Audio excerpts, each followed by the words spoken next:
From game day to signing day, breaking down every snap and all the news on Alabama's top football recruits. It's time for Crimson and Blue Chips with your host, John Garcia Jr. CABC family, we've made it to Orlando, Florida, Camping World Stadium. Yes, as producer Kev says, finally we've made it for our show. Some Louisville fans walking by, throwing up the L. I will admit he's got a fly Lamar Jackson jersey, but most of the people around us, as you would imagine, cheering for the other shade of red. A little darker, a little deeper, a little more blood-like. Yep. It's Crimson, and this is Crimson and Blue Chips. We promised you Q&A. We missed it the other day. We're going to get back to that in a second. First, producer Kev and I, with a quick, our final thoughts ahead of kickoff. It's a little cloudy right now in Orlando, Kev. Advantage Louisville or Bama? I go advantage probably Louisville. Slows Bama down a little bit. Yeah, I think so too. But no, in reality, breaking down this game, this is where we're at with this. I think a lot of the matchups have been a little overanalyzed. I think we probably started that train to some degree talking about the Alabama defensive backs against these Louisville wide receivers. But I think the Alabama defensive line and its ability to make a push has been a little bit overshadowed. I think the edge rushers do get their due, but I think it's the interior guys. Because the talent on Louisville's line is outward in. Yeah. The experience is inward out, but the talent, in my opinion, is outward in. Even though guys like Kenny Thomas are very experienced, I think, look, Bama knows this kid very well. They didn't recruit him. Yeah. He's from Prattville. So I think that's where there's some vulnerabilities. Raekwon Davis, Quinnen Williams, who could literally be moments away from his breakout. Yep.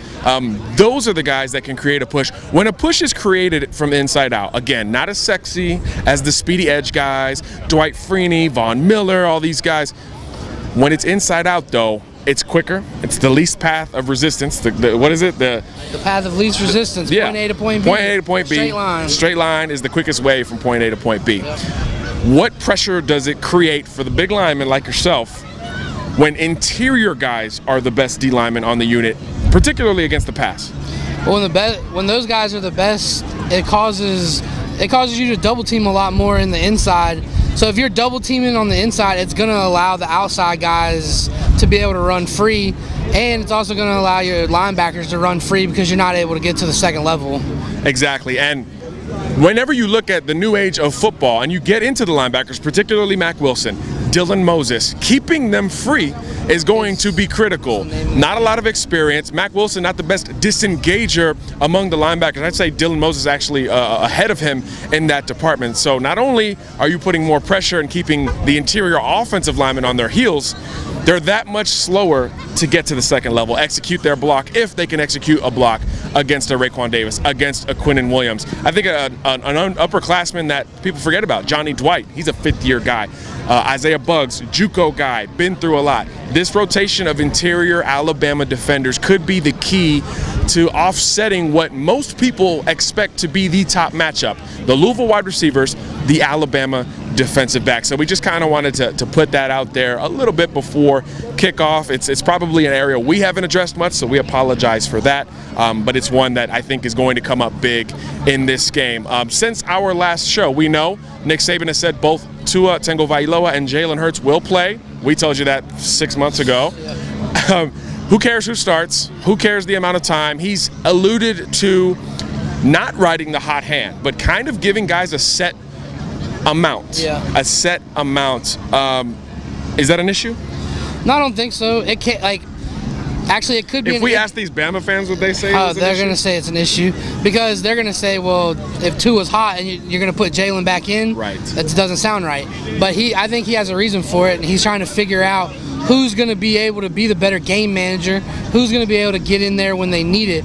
It says something about a quarterback if he can come off the bench cold and still lead another drive and then come back off the field and then go back out in the next 2 drives later and do it again.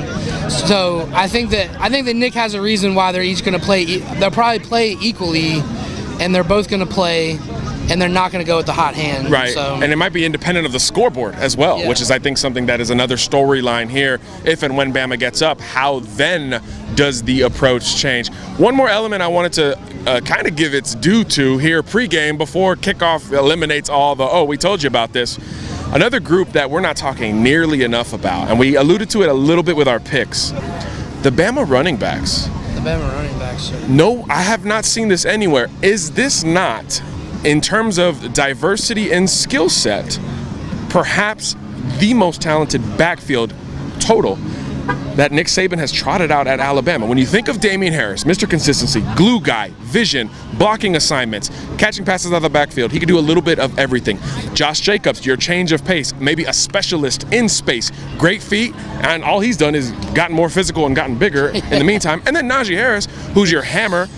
His strength is strength running downhill, but again, he's elusive. He is more than efficient in the open field. So you have a legitimate rotation of 3 top backs. No disrespect to Brian Robinson, Josh Jacobs, the freshman from Tampa, Jerome Ford, any of those guys. But your skill set is a little different now compared to any other point, I think, in the Nick Saban era. It's typically been a 1-2 punch, bigger guy, more elusive guy. But I think the bigger guys haven't been as steady as Najee Harris can be, and the elusive guys haven't been as good in the open field, again, in the passing game, as a Josh Jacobs and maybe a Damian Harris, maybe even Najee as well. So I think that's a part of the conversation that I think begins today. So I've said it doesn't matter. The quarterback position does not matter as much today, and I think the running backs are part of the reason why. How much do the linemen love that? And again, most talented Bama offensive line maybe ever as well. So we're independent of the quarterback and these great young receivers, maybe your best 5 up front ever in terms of pure talent, and maybe your best 3 back rotation ever just in terms of pure talent. How fun could that be, not only today but all season? Oh yeah, I mean that's gonna be definitely something to watch all season, because that is, in my opinion, it's by far the best offensive line Nick Saban's had in his tenure. They're gonna be, all of them up front. They're all experienced. Some of them have played multiple positions. Most of them, really. Most of them, amazing. I think. Right. So I just think it's gonna be. I think it's just gonna be too much for that Louisville defense to handle. Yeah, and the weakness, as far as we can see, is that front seven. Secondary, transfer heavy, senior heavy, experience heavy. That front 7, not so much. So I think there's a lot of vulnerabilities there. So Bama can not only control the ball, but score points in doing so, which is very new age Alabama, if you will. All right, that's our last final thoughts. Well, I guess we should give a prediction. What do you got? Bama by double digits. Give me a score. We need numbers. This is a numbers business, man. People are going to say, man, producer Kev got it right. He predicted this. 42-14. 42-14 Alabama, says producer Kev. I was really asking him that because I had no score idea in mind myself. I think Bama scores a lot of points in this game. That Louisville front 7 should be a concern to the Cardinals fans walking by. They pretended not to hear me say that, but it should be a major concern. And when you think of Nick Saban, you think of how much he is almost avoiding this quarterback situation. Hey, They're both going to play. Give it to 22, give it to 34, give it to 8, or wherever Jacobs is wearing this year. Give it to Brian Robinson. Get these guys going, and I think that ball control makes it slanted early. I'm thinking somewhere in the neighborhood of 41-17. I think Louisville gets a couple of chunk plays with those big receivers. I do think they get the early advantage on Alabama, but I don't think it holds up over the longevity of a game like this. All right, let's shift gears. Q&A. Again, guys, we're live here at Camping World Stadium. We're tailgating with some of the best fans in the land. We've probably contributed to some of the delay from today. But we do still owe you some Q&A. So for those diehards waiting for said Q&A, Kev, let's feed that first question. All right, so we got at the Noop Life on Twitter. Says at CABC Pod. Hi John, will you remind us the attributes that made Cajo such a coveted recruit? Also, what linebackers will we sign not named Dean? Thanks. Yeah, I think I'm going to answer the second part first. Bama wants to begin that conversation with Nakobe Dean. I think Henry To'oto, who just put out his top group, no surprise, Bama in that mix. I think he's the second guy. I think after that, when you're talking inside backers, pretty bleak. There's not a lot out there. But in terms of what makes Cajo special, I don't know if you weren't surprised, but I was surprised to see him second on the depth chart. I was definitely surprised. Playing inside linebacker, even though he's been in Tuscaloosa, what, a week and a half, 2 weeks? So I think that tells you how special he can be. Specifically, height, weight, frame. I mean, it's 2018. You need linebackers who can do a bit of everything. The knock or the question with Brandon, or Ale Cajo, that's where he's going by now. The question was, how big is he? He didn't work out with the team at Washington over 6+ months. How does he look on the hoof? And then he shows up in Tuscaloosa and he looks great. He looks amazing. 6'3", 6'4", 225, 230, solid. like he hasn't missed a gym day in a year. Moving through drills with ease. Right, and then when you think of the frame and how he has been able to move with that frame, that's when you start to get into that 4 or 5-star range. He was a 5-star on 24/7 Sports 1 cycle ago. So again, that down year everybody thought Bama had. You start looking back and you say, okay, they added a late JUCO guy in Tavita Musica. They've added Ale Cajo, a 5-star, which propelled them into the top 5 nationally from the down year. So all of a sudden, Alabama's doing pretty good. And Cajo might be the story, might be the guy from that class who got the least fanfare anywhere, who does the most by the time the 2018 season is over. He can cover, he can run, he can hit, he's physical, and guess what now? Chip on his shoulder. Chip on his shoulder. So maybe the only person in Tuscaloosa rooting for Washington to win so that he can maybe see them one day in the college football playoff. Of course, Washington and Auburn later tonight. Next question. All right, we had one from Luke Ferguson talking about, could we break down the St. John's Hoover game? That was last night. Yep, got postponed. Robbie Ashford threw 3 interceptions, and he's coming down to earth a little bit, which is, again, something we should expect. All right, so we got Raphael Monroy at CABC Pod. Hope all is well. 1 day left, which is today. all the hard work seems to pay off for this team. Will you be watching? Obviously. Oh, we're here. And it says, I have one more question for producer Kev. There you go. About the quarterbacks. Who would you start, Captain America or Thor at quarterback? Roll Tide Roll from Long Island, New York. Long Island in the building. Hashtag CABC Army. Hey, we've got an army apparently. See that? Right. Look at that hashtag, the hashtag. So there's at least 3 men in this army. Exactly. At least 3. At least 3. So what did you say, Captain America or Thor? Captain America or Thor? At quarterback? At quarterback. I mean, who you got?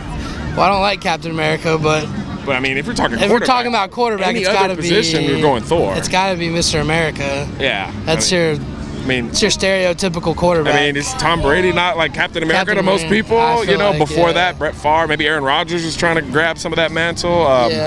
Peyton Manning was that, it seemed like. Yeah, if it's any other position besides quarterback, I'm going Thor, but since it's quarterback, how do you have a quarterback and it's not Captain America? Let me get Thor at Mike Backer. Oh yeah, let me get Thor on the edge. Yeah. Fullback, running back, tight end. Yep. Got a little Gronk to him. Yeah. A little bit there. Good question there, Raphael. As always, a big contributor to our CBC family. Shout out to Luke Ferguson, by the way. He's here navigating traffic. Hey, look, we're late. He's late. Part of the deal sometimes. When you come to my home state of Florida, that's something that you typically have to deal with. So shout out to Luke. Hopefully he is safe and sound ahead of kickoff here as it becomes more overcast by the moment. So we may have to get through Q&A very fast here because the Floridian in me smells a little bit of rain on deck. Okay. Carl Lesnar jumping in with some heavy hitting stuff. Let's wrap up with Carl. All right. So good morning, John. I disagree with you on your Big Ten Ohio State prediction. Ohio State has the roster of players, the best defensive line and the coaching staff, and the best head coach in the conference. I don't think there's a team in the Big Ten that can handle their defensive line. I don't like everything about Urban Meyer or what he said or does, but he is a great head coach until proven otherwise. Ohio State is the team to beat in the Big Ten. As for Clemson beating Alabama, if Clemson runs their more plays than Alabama and Alabama goes 2 of 15 on 3rd down, then yes, you are right. Clemson will beat Alabama. Prediction in November. So you're saying if Bama, Bama repeats its repeats, performance from 2 years ago? Alabama secondary will be an asset and not a liability. Combined with Alabama pass rush is going to be very, very difficult to throw the ball against Alabama. Thanks for letting me get this off my chest. Yeah, Carl Lenzner with a lot to get to there. Real quick on the secondary, yeah, I don't think anybody thinks it's going to be a liability long term, but the only knock right now is a lack of experience. Yeah. So here in a couple of minutes, and probably before this show is posted, guess what? We might already know what type of potential liability early the secondary can be. Again, Louisville's very strong at that wide receiver position, so that lack of experience could potentially show up just a little bit. And the Ohio State prediction, look, I just think the Big Ten is crowded, especially in that one division. There's 4 contenders as of this recording. I don't know how the end of the Penn State game wound up, but neither of us picked Penn State anyway. Nope. App State, shout out to the Mountaineers. They love killing giants in the Big Ten. Absolutely.